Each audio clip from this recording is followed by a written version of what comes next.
sobre el sistema nervioso bajo asedio, sobre la resiliencia como trampa, de cómo los sistemas pueden funcionar perfectamente mientras la persona que lo sostiene se desmorona por dentro. Y sí, es una película sobre maternidad, pero no es solo eso. Es sobre el momento exacto en que el cuerpo decide que ya fue suficiente, incluso cuando la sociedad sigue pidiendo más. Quiero que imaginemos algo: un cuarto de hotel, no elegante, no cinematográficamente cool, un motel funcional, una niña que depende de una sonda de alimentación, una niña que durante gran parte de la película, el 95%, bueno, 99%, ni siquiera vemos completamente, vemos partes de ella, pero a veces pareciera que ni siquiera fuera real. En muy gran parte de la película pensé que quizás era imaginaria, que Linda estaba loca. Y eso importa. Linda, dada por Rose Byrne, es psicoterapeuta. Ayuda a otros a regular emociones, de traumas, narrativas, y sin embargo su propia vida está en desorden fisiológico. La casa sufrió un accidente, se inundó y no pueden vivir ahí mientras no la arreglan, por la niña, más que todo. El marido está lejos, el motel se convierte en una transición indefinida. El problema no es el evento, es la acumulación de eventos. Es la gota que no cae sobre un vaso vacío, sino sobre uno que lleva años al borde. Si alguna vez has sostenido demasiado cosas a la vez, trabajo, cuidado, expectativas, apariencia de estabilidad, sabes que el colapso nunca es dramático al principio. Es silencioso, te vuelves eficiente, más organizado, más resolutivo, hasta que el cuerpo comienza a fallar en pequeños gestos: insomnio, irritabilidad, desconexión, disociación. Y la película no te dice eso, te lo hace sentir. La película se estrenó en el Festival de Sundance de 2025. Pasó por Berlín, Toronto, recibió entre el 91 y el 93% de aceptación en Rotten Tomatoes. Y Rose Byrne ganó el Oso de Plata en el Berlinale y el Globo de Oro. Es decir, el sistema cultural la validó. Y eso también es interesante, porque estamos viendo una película sobre una mujer que sostiene sistemas que funcionan mientras ella se rompe. Es la resiliencia. Suena noble, suena fuerte, suena admirable. Vivimos en una cultura que glorifica la resiliencia, especialmente en mujeres, especialmente en madres. Fuerte, capaz, abnegada, adaptable, aceptable. Pero quiero que lo miremos con cuidado, porque en esta película la resiliencia no es virtud, es mecanismo de absorción.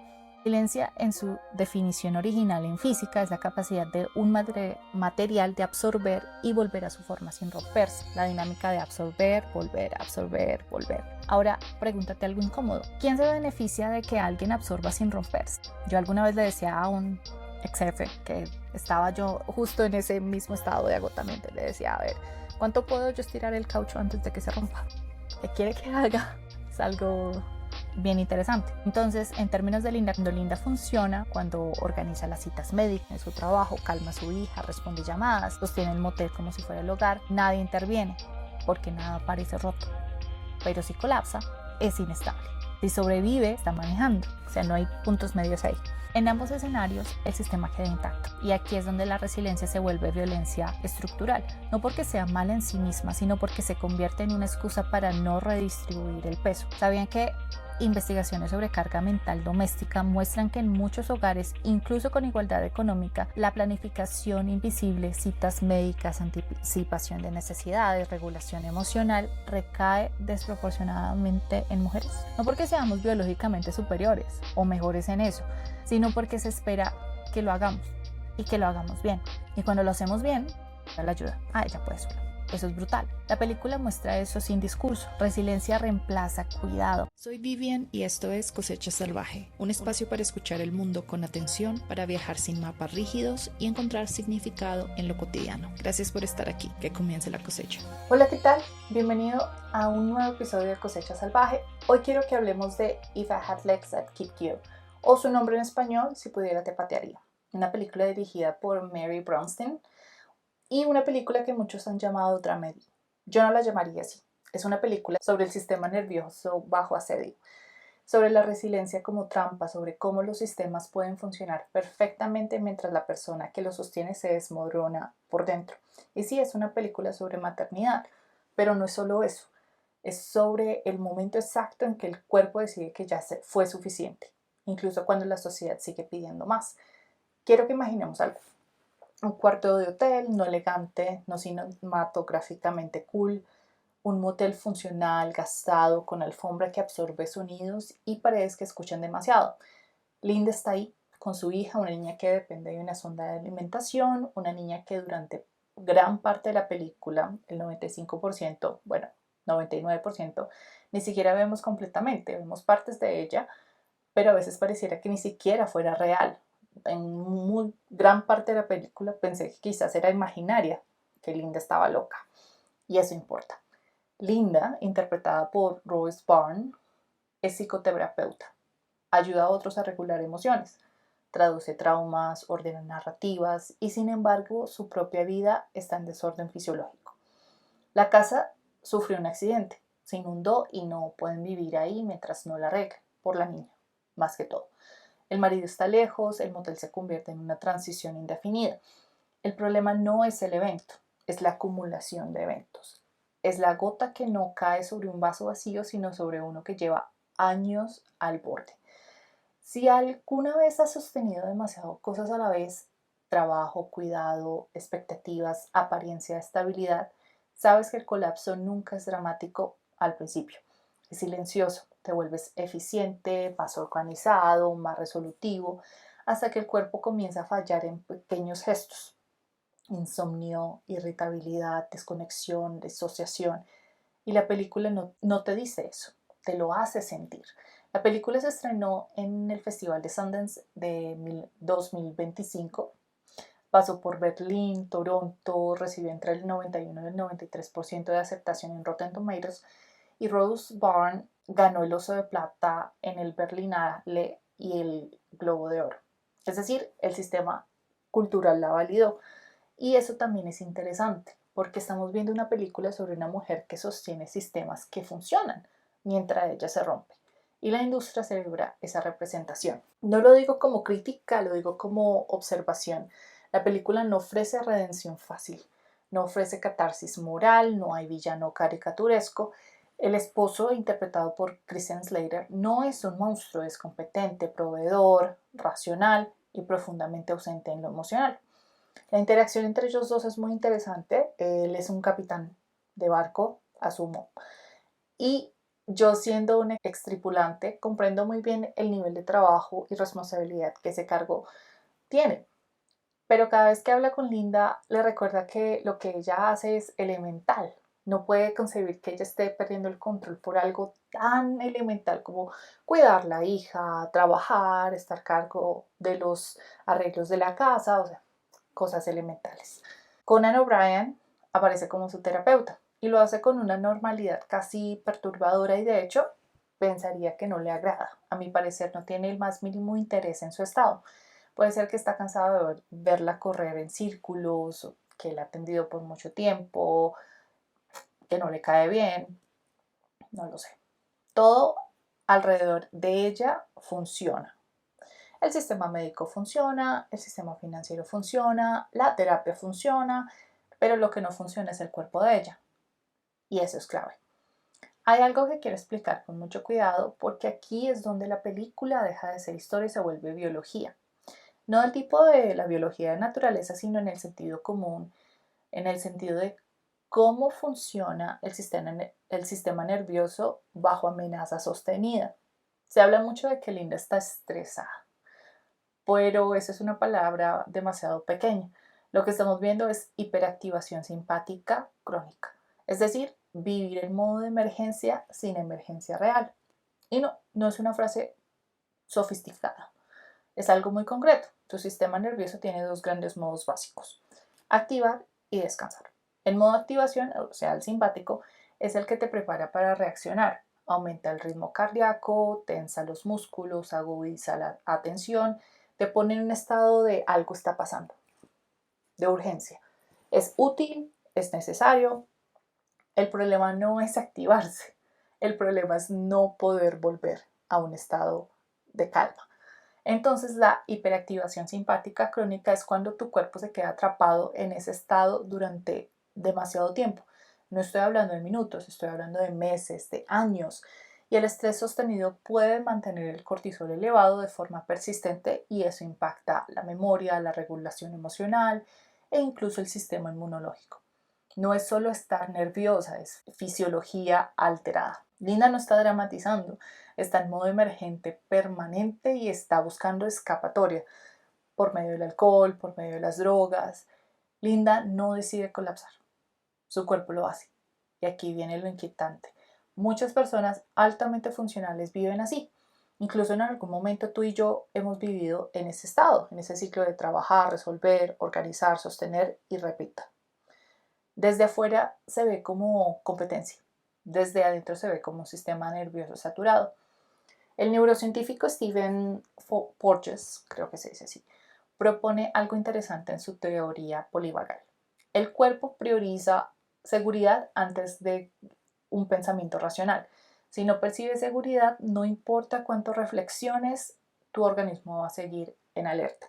Esto explica por qué Linda puede analizar emociones ajenas con claridad, de alguna manera, pero no logra regular su propio cuerpo, porque la regulación no es intelectual, es fisiológica. Lo que me recuerda de muchos perfiles de Instagram y TikTok que hablan exactamente sobre eso, la mayoría enfocados al por qué es difícil para algunas personas, en particular mujeres, perder peso. Y dicen que es porque el cuerpo no se siente seguro y uno se prepara para ello guardando las reservas, como una especie de hibernación, algo así. Pero bueno, volviendo al asunto. Cuando no hay retorno al descanso, cuando nadie redistribuye la carga, cuando no hay un verdadero apoyo, el cuerpo comienza a buscar otra salida. Ansiedad, insomnio, irritabilidad, desconexión, colapso. No como debilidad, como límite. Si lo quieres en una imagen simple, es como el motor de un auto revolucionado todo el tiempo, incluso cuando está estacionado.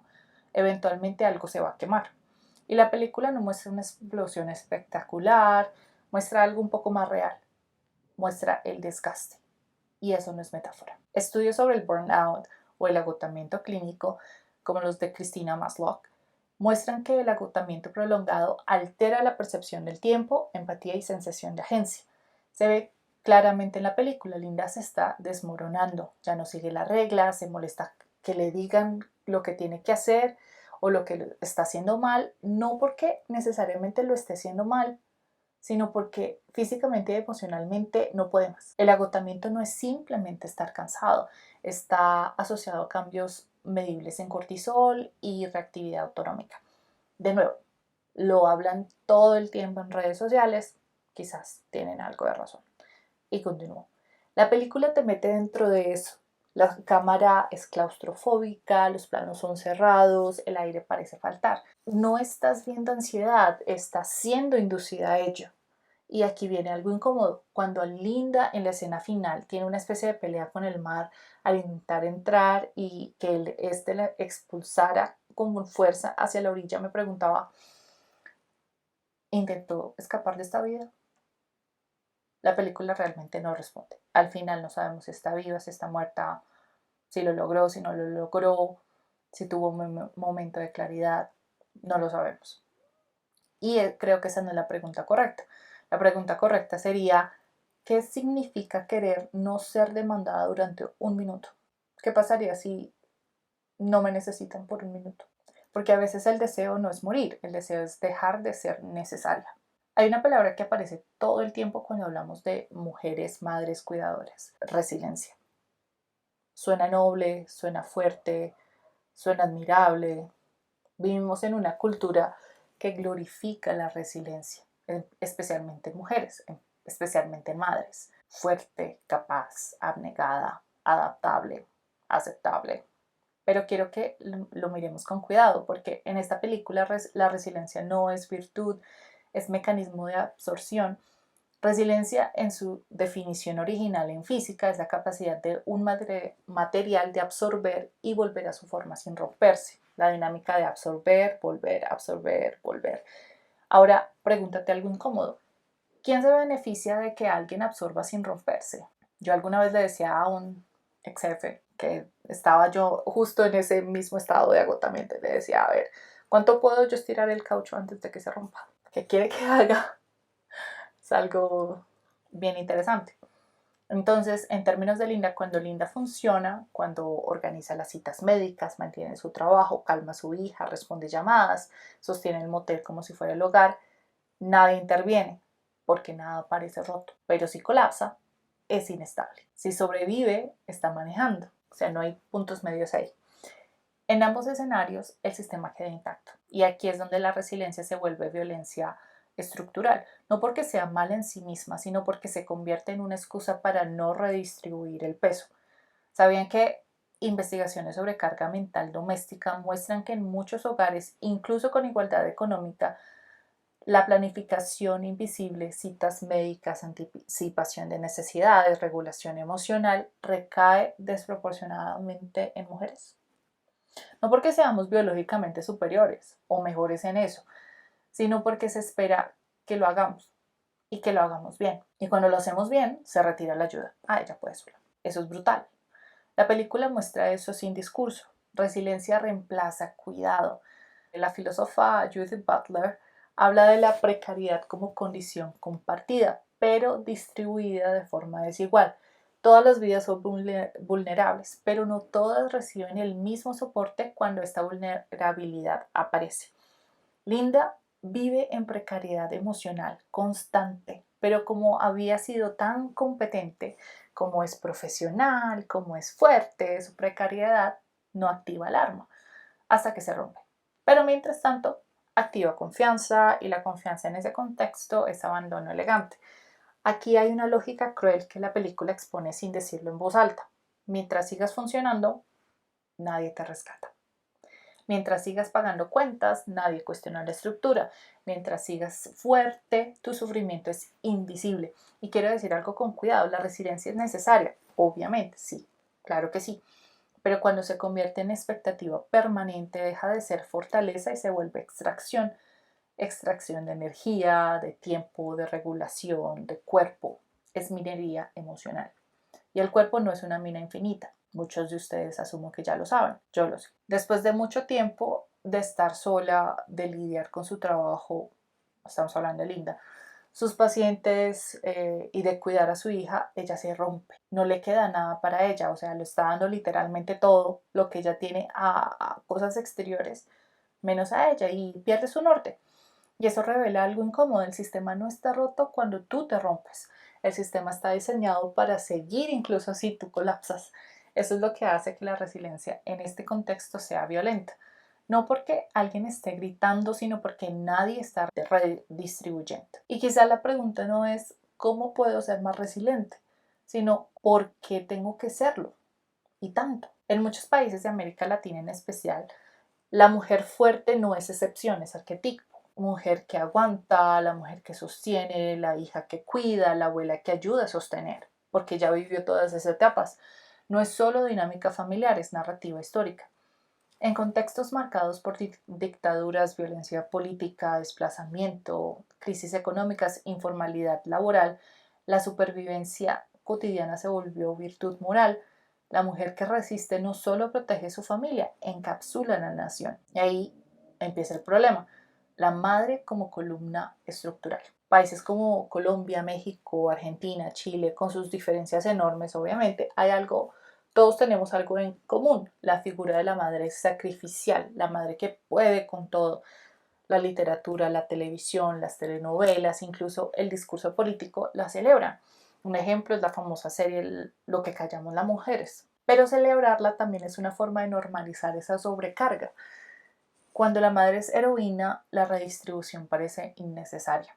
Pero el heroísmo ya resolvió el conflicto. La resiliencia femenina en Latinoamérica no solo es adaptación individual, es mandato cultural. En estudios sociológicos se habla de marianismo, una construcción cultural que idealiza a la mujer como moralmente superior, paciente, abnegada, casi santa.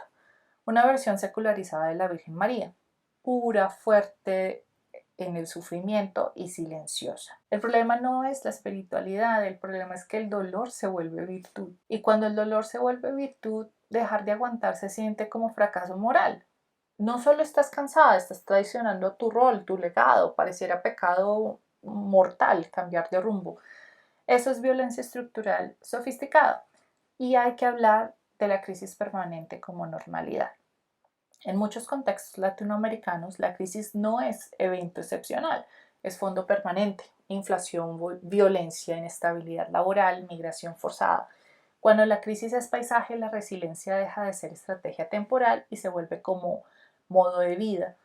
Y cuando el modo de vida es aguantar, la pregunta deja de ser ¿esto es justo? Y pasa a ser ¿cómo sobrevivimos hoy? ¿Cómo la armamos? La supervivencia desplaza la justicia. En hogares latinoamericanos, de nuevo, incluso en parejas modernas, profesionales, urbanas, la mujer suele ser la que recuerda las fechas, la que anticipa necesidades, la que regula emociones, la que media conflictos familiares. Esto quizás no es solo parte de esta parte del mapa. Podemos asumir que eso es global. Esto es trabajo cognitivo y emocional también, pero no se remunera, no se descansa, no se reconoce como trabajo, y cuando lo haces bien, refuerzas la expectativa de que puedes seguir haciéndolo. La eficiencia perpetúa la explotación. Como dicen en el trabajo, un buen trabajo se premia con más trabajo. Injusto, pero es así. Hay una palabra que en Colombia pesa mucho y es berraca. Ser berraca o berraco es resistir, es trabajar duro, es no quejarse, es salir adelante sola o solo. Y es una palabra hermosa y muy peligrosa, porque a veces se convierte en identidad defensiva.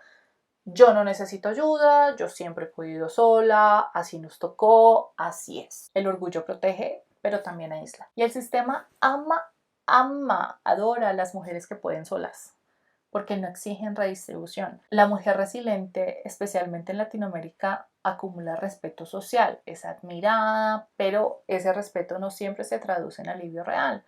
Te admiran, te aplauden, celebran el Día de la Madre, el Día de la Mujer, y al día siguiente vuelves a cargar lo mismo. Nada cambia. Eso es una economía emocional desigual. Si una mujer deja de ser resiliente, ¿qué pasaría? ¿Quién sostiene la casa? ¿Quién regula el clima emocional? ¿Quién absorbe la crisis? El miedo colectivo a esa respuesta mantiene la estructura intacta. Por eso la resiliencia femenina es compleja. Es supervivencia real, es dignidad histórica, es fuerza genuina, pero también puede ser una forma culturalmente embellecida de abandono estructural. En contextos donde el Estado falla, la familia se convierte en microestado, y dentro de esa microestructura la mujer suele ser Ministerio de Salud, Ministerio de Educación, Ministerio de Finanzas, Ministerio de Regulación Emocional, Ministerio de Relaciones Exteriores, todo en uno, sin presupuesto, sin gabinete, sin descanso, a veces sin sueldo.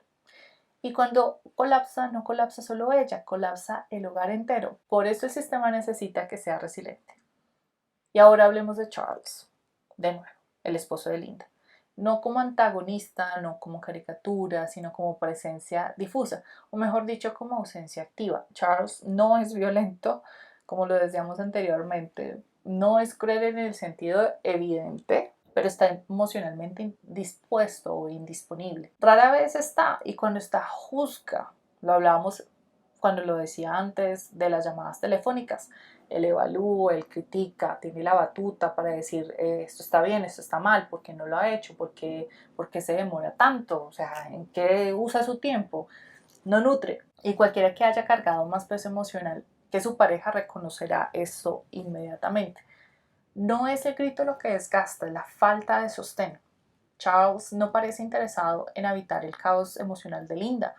Se mantiene en la superficie, observa, opina mucho, pero no entra, no regula, no absorbe, no comparte el vértigo. Y esa distancia crea algo más peligroso que el conflicto abierto, crea soledad acompañada. Linda no está sola, pero está sola en la carga. Su ausencia no alivia el peso, lo amplifica. En lugar de redistribuir la responsabilidad, la vuelve eco. Cada decisión médica, cada duda, cada error posible, todo rebota en silencio. Y el silencio empieza a sonar. La presión muda se vuelve ensordecedora. Linda empieza a preguntarse no solo si está haciendo lo correcto, sino si es suficiente, como madre, como profesional, como mujer, como persona. Y esa duda crece como una enredadera oscura, apretándose alrededor de su psiquis. Lo interesante es que la película no convierte a Charles en villano. No hay escena de tradición dramática, no hay explosión per se, es simplemente ausente. Pero su ausencia es tan constante que se vuelve entidad, se vuelve personaje, una presencia hueca que ocupa espacio. Y aquí se conecta con lo que hablábamos antes sobre resiliencia. Cuando el esposo no asume la carga emocional completa, la resiliencia femenina se intensifica. No porque ella quiera ser heroína, sino porque alguien tiene que sostener. La estructura no espera. Charles encarna algo muy reconocible en contextos latinoamericanos urbanos. El hombre que no se considera machista, que trabaja, que cumple, que ayuda, que da el dinero, pero que no anticipa, que no siente el peso antes de que sea visible, que interviene cuando el problema ya es evidente, pero no cuando todavía es ansiedad silenciosa. En este caso, él decidió volver a casa porque el apartamento seguía sin arreglar y él decidió tomar manos a la obra y arreglar el apartamento y encuentra a Linda hecha trizas, hecha un completo caos y ella no es capaz de enfrentarlo, se siente juzgada. Él no es un monstruo, es producto cultural, fue socializado para proveer, no para sostener emocionalmente en profundidad. Y cuando la mujer es altamente competente, la estructura le permite confiar en que ella lo tiene todo bajo control. Confianza que en realidad es delegación. Probablemente Charles ama a Linda, asumo, y aún así la deja sola en momentos cruciales, no permite que, o no siento que haya una comunicación de alguien que le pueda ayudar. El amor realmente no desmantela estructuras por sí solo, la buena intención no redistribuye carga mental. Y aquí viene la pregunta incómoda. Si Linda colapsara por completo, como al final, Charles sabría sostenerlo todo. No ayudar, sostener. Podría anticipar, organizar, regular el clima emocional del hogar, o su masculinidad fue diseñada solo para intervenir cuando está la crisis ya visible. Esa es la diferencia entre presencia y corresponsabilidad. La película no nos da un villano claro, nos da algo más inquietante, un hombre razonable, en una estructura desigual que no parece urgente hasta que se rompe. Y cuando alguien se rompe, el sistema sigue funcionando. Esa es la parte que duele. No todos experimentan esta película igual. Una madre trabajadora puede sentir un espejo, un padre de clase media puede sentir horror intelectual, un cuidador profesional puede sentir acusación y eso importa. Porque la experiencia del agotamiento no solo es psicológica, es económica, es de género, es cultural. En América Latina, según CEPAL, que es la Comisión Económica para América Latina y el Caribe, las mujeres dedican en promedio el triple de horas al trabajo doméstico no remunerado que los hombres. El triple. La película no menciona estadísticas, pero las encarna. Ahora, quiero unir todo. No estamos viendo una madre fracasando, no estamos viendo heroísmo, estamos viendo sistemas funcionando perfectamente. La niña sobrevive, las cuentas se pagan, la terapia continúa, el esposo trabaja, nada colapsa, excepto ella. Y aquí está la frase que desbloquea todo. El cuerpo recuerda límites incluso cuando la sociedad se niega a reconocerlos. La continuación automática de la vida puede convertirse en violencia, no porque la vida sea mala, sino porque la continuidad se impone sin redistribución de peso. La película no te deja salir aliviado, para nada, deja muchas preguntas y mucha gente incluso se sale a mitad de la película porque es absolutamente no fuerte, pero hace cuestionar, es incómoda, es una película muy incómoda, te deja habitando la resistencia, sin catarsis, sin redención limpia, y eso es deliberado. No, en este caso no voy a terminar con cuidémonos más. No, no hay lugar para frases cliché o frases de taza. Eso sería traicionar la película. Voy a terminar con preguntas. ¿Por qué nuestros sistemas requieren tanta fortaleza de una sola persona? ¿Por qué confundimos competencia con capacidad infinita? ¿Por qué el cuerpo tiene que gritar para que lo escuchemos?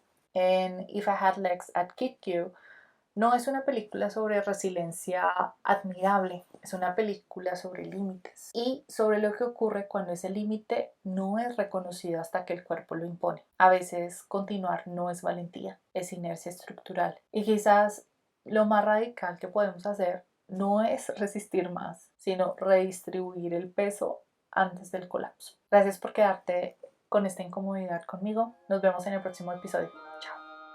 Gracias por escuchar. Si quieres acceder al episodio completo y al material extra, puedes unirte a nuestra comunidad en Patreon.